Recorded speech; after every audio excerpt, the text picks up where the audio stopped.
یو شی ده ورور، زه دا وایم چې که چیرته یو نفر د تا د کور دننه بمبارۍ کوي او ستا ملت، خاوره، عزت او ناموس ته پوښتنې سره مخامخ کوي او ته اوس هم ترپال ته فکر وړی، نو بیا ترې تېر شه.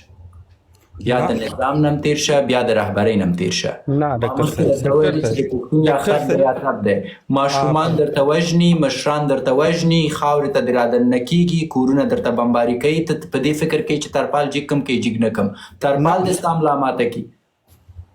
ډاکټر صاحب ته یې جګ که بیرته به یې درته وغوړو مونږ، یعنې څه؟ ډاکټر صاحب زه وپوښتنه کوم، تقریبا 4 کوله په دا جمهوریت کې هم دغه بمبارۍ شوي دي، غر ولې دي دلته، خو 4 کوله چې موږ انتظار وکړو، نور موږ د انتظار نه ستړي شو. هغه چې کومه خبره موږ په میډیا کې وکړه یا د ولس ته موږ وکړه، عام موږ عملي کړه، عملي روان دی هلته. تاسې په څه نه سترګې پټوئ ډاکټر صاحب؟ زه یو شی وایم ورور مې، جمهوریت کې چې هر څه کېده، که ته ماته وایي چې هغه به په امارت کې هم کېږي، نو تاسو بیا جهاد ولې کوو؟ نه زه داسې درته وایم، زه داسې درته وایم ډاکټر صاحب چې کومه کیسه موږ وکړه، عملي مو کړه که نه مو کړه عملي؟ مثلا څه شی؟ لکه اسلام آباد، فیصل آباد یې وویشتو، داسې نور ځایونه وویشتل. تاسو ته کوم ځای مو وویشته په فیصل آباد کې؟ د حمزه غم مو وویشتلو، بیا هربیس مو وویشتو که نه؟ د کوم حمزه؟ د مونږ حمزه؟ نه همدا کوم هربیس چې و د غوټ تاسیساتو ځای چې و، هغه مانځه یې وړو که نه؟ ګوره جان، زه در سره هر څه منم، فقط زه یو هیله لرم د امارت نه یا د دولت نه. زه وایم تاسو باید داسې یو کار وکړئ چې هغه رسنیز ارزښت ولري. د رسنیز ارزښت نه معنا دا ده چې داسې یو جنجال جوړ کړئ چې په هغې باندې د مرتد فوج بیرته یې په کنټرولولو کې 1-2 میاشتې مصروفه اوسي، بیرته یې په کنټرولولو کې. مونږ انسانیت کوو، اما زمونږ دښمن د انسانیت نه وتلی انسان دی. مونږ د هغو فوجي اډې ولو، هغو راځي زمونږ د تیلو ټانکر ولي، خو وروره ته د اوبو ډمپر ووله. زما نظر دا دی. نظر دې ښه نظر ده، خو مونږ داسې یایو چې کوم یو کور چې په صبر وشي اب ښه وي. څه نظر لري چې ته د برید نه وي کړه، ته خوښه وي شیوال چارای بلچه دی خوستی په بلچه نه کېږي، لږ باید فکر وي ته وکړي. کوم هدف چې تو سره په دماغو کې وي، باید هغه هدف ته وولي. نه دا دی چې ته مطلب دا دی چې په سرحد کې یا بغه کې یا دوی بارډرز وي ته په بارډر کې دا کور وکړي. نه په بارډر کې نه کېږي هغه. منم در سره، زه هم نظر یم در سره، الله تعالی دې اجر درکړي. فقط زه یو شی وایم چون زما نظر تاسو غلط تعبیر نه کوئ. یو پوښتنه درنه کوم، جګړه څو شکله ده؟ کله چې تاسو فرض وکړئ تاسو د دفاع وزیر یاست، تاسو په جګړه کې څو برخو ته باید پام وکئ؟ زه غواړم دا پوښتنه وکړم، که چیرته ته د دفاع وزیر اوسې، په جګړه کې څو برخو ته باید پام وکئ؟ ساده خبره ده، دا همیشه په یاد ولرئ. اول مدیریتي برخه ده، دوم دفاعي برخه ده، دریم تعرضي برخه ده. بنان مدیریتي برخه څه ده؟ ته باید دې ته فکر وکړې چې څومره پیسې مې په دې جنګ لګېږي، څوک کومندان اوسي، کوم وسایلو نه استفاده وکم، څنګه ترنه استفاده وکم، او کله چې جنګ شروع کېږي اولنۍ ناسته د چا نیول کېږي؟ د مدیریتي برخې نیول کېږي. اوس دومه دا مدیریتي برخه غږېږي دې جټ په وړاندې بالاخره څه شی کوي؟ په غولکه یې ولې، په راکټ یې ولې، په چپلکه یې ولې، د چین نه کوم شی ورته پیدا کوي، انجینران راغواړي، ازبکستان نه اغلا کوي، کیم جونګ ان ته زاري کوي، د ایران نه یې راوړي، هغه ستا کار دی. اما زه په یو شي پوهېږم، د پاکستان د مرتد فوج تیارې ښه په طبیعت د افغانستان په میدان کې په اسمان کې چکرې وهي، ته م ورته ګورې، زه م ورته ګورم. دا زما ایمان نشي منلی، ستا ایمان هم نشي منلی. حل لاره څه شی ده؟ شاید مونږ په تعرضي برخه کې کامیابه وو، شاید مونږ په مدیریتي برخه کې کامیابه وو، دفاعي برخه کې مونږ ناکامه یو، او مونږ ته تر ټولو مهمه دفاعي برخه ده. انشاءالله چې زما په نظر پوه شوي اوسئ. حیات الله صاحب ستړی مه شئ، الله دې راولي. سلام علیکم ډاکټر صاحب، جوړ یې په خیر خیرت سره څه دی؟ مننه صاحب، الله دې اجر درکړي، کور دې ودان. مننه، الله دې ژوندی لره. ولا موضوع خو ښه موضوع مو انتخاب کړې ده، او زما په نظر زما خپل شخصي دغه دا دی چې دا د پاکستان بمبار سړي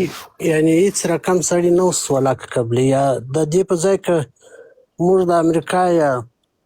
یو زورور ملک بمبار باندې کېدای سړي د اقل دغه معنی دا د پاکستان د یعنې دا په تاریخ کې ثبتېږي چې د دوی تیاري راځي پر موږ دا یو میاشت پوره سوه هلته بمبار وسه دلته بمبار وسه یعنې ما خپل په شخصي نظر ما دا توقع نه و چې دونه به موږ حوصله کوو یعنې ما لکه دوم وار دی اقدام وکړي موږ به بیا د کوژک غره ته ځان رسولی او پاکستان په دغه کې دا اسلامي امارت سره د افغانستان نر و ښځه ټول ولاړ دي یعنې وښیه چې هېڅوک به هم پاته نه شي نو دا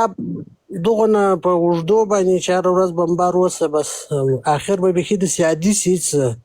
یو خبره به بیخي به داسې عادي وګرځېږي نو په خدای چې خپل شخصي دغه درته ویم دغه اینې مو ګرد نیولی دي چې بیخي مو نه اوس ولاکه قبلوي بس الله دې خیر کړي چېرته یې مشره ته هم افغانستان کې که ما غوندې خارج کې کندهار کې یم کندهار کې یم دا تیاري چې راځي دغه یو غم وخورئ فقط د تیارو غم وخورئ نور به خدای خیر کړي بس الله دې وکړي چې اوس د دغه غم وخوړه چې بیا خو بیخي هېڅ مشکل نه و مالې اوس د هغه غمه نه خوړه کېږي باید دغه تعرضي کې خو باید موږ یو څه داسې یو ګزار ورکړی وای چې حداقل یو میاشت خو دوی باید په خپل سوزلو شانو اخته وای زه هم نظر یم زما هم در سره نظر همدا دی مشره کور دې ودان الله دې اجر درکړي مننل دی چې راغلی مننه خیر اوسې بس زه خو وایم چې لږ څه باید امارت خلک ورته چې دی را په غوسه کړو زما نظر دا دی چې د امارت خلک اوس هم ناست دي دغه کوي خپلو کې سره په دې مشورې کوي چې ترپال را جګ کړو که ترپال ټیټ کړو ورور مې ترپال جګ کوي ځکه داسې نه شي چې حکومت تاسو تنبل وساتي او تاسو فکر وکړئ چې زه نو عام ملت دی ډزې دي په مونږ یې څه که چیرته مو داسې یو کار وکړه والله خدای مو وهي که ترپال لرئ او د ترپال لاندې مال پروت دی ترپال جګ کوئ ځکه تاسو پورې ترپال جګ کړی دی زه د سیاسي اړخ نه درته وایم پاکستان د جنگ اعلان کړی پاکستان دې ته عملیاتو نوم ورکړی په دې عملیاتو باندې یو نوم ایښی او په دوامداره شکل د تا په کور بمبارۍ کوي نو نور ترې نه څه غواړئ ته اوس هم وایي چې ترپال جګ کړم خود یې جګ کړه خدای دې غرق نه کړه ترپال ته ترپال جګ کړه زه بل ترپال در ولېږم او د دې ترپال لاندې د پټ کړی چې شی دی جیټ ویشتی شي که نه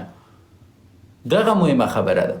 نور زیاتې چې تاسو لږ سړی په غوسه کې تاسو خو د پاکستان د عدم تشدد د بې غیرتۍ چنجي نه یئ خو چې لږ پیغور درکړي سمدستي ورمنډه کوي سبا به د بابوجي رانیولی چې اوس شکیب ته جانان ووایه بس دی زه فکر کوم کفایت کوي پوره یوه روژه مې په همدې تشویش کې تېره کړه چې بیا راغله درزې وکړه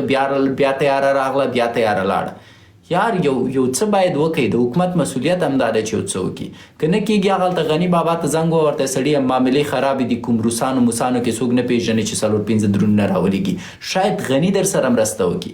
که هغه نه کېږي خلیلزاد ته زنګ ووهه راوی غواړه ورته سړیه مریم نواز د تا ونیسه د ټرمپ نه یو 5-6 درونونه راکړه سړی داسې صمیمانه معاملې جوړې کړي بل هېڅ شی نه شو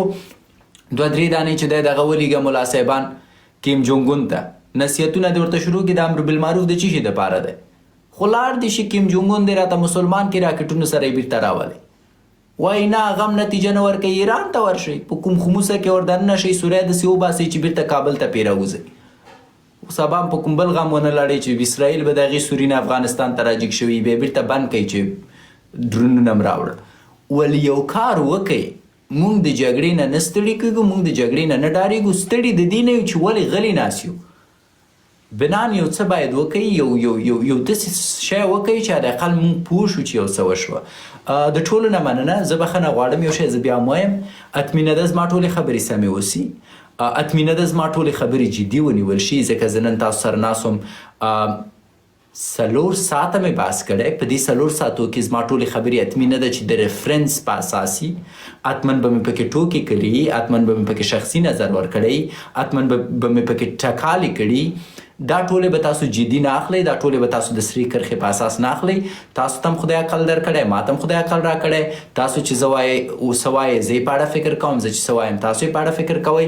اما د ورځې په پای کې مو هیله دا ده چې رب مو د مرتد فوج د دې ظلم نه خلاص کړي د ورځې په پای کې مو هیله دا ده چې موږ ښکاریان اوسو د ورځې په پای کې مو هیله دا ده چې ملت سره یو ځای اوسي او مجردان په خیر وادونه وکړي نسل ډیر شي او پاکستان ته ماته ورکړو تر بیا هم الله عمل په ځان پام کوئ ښې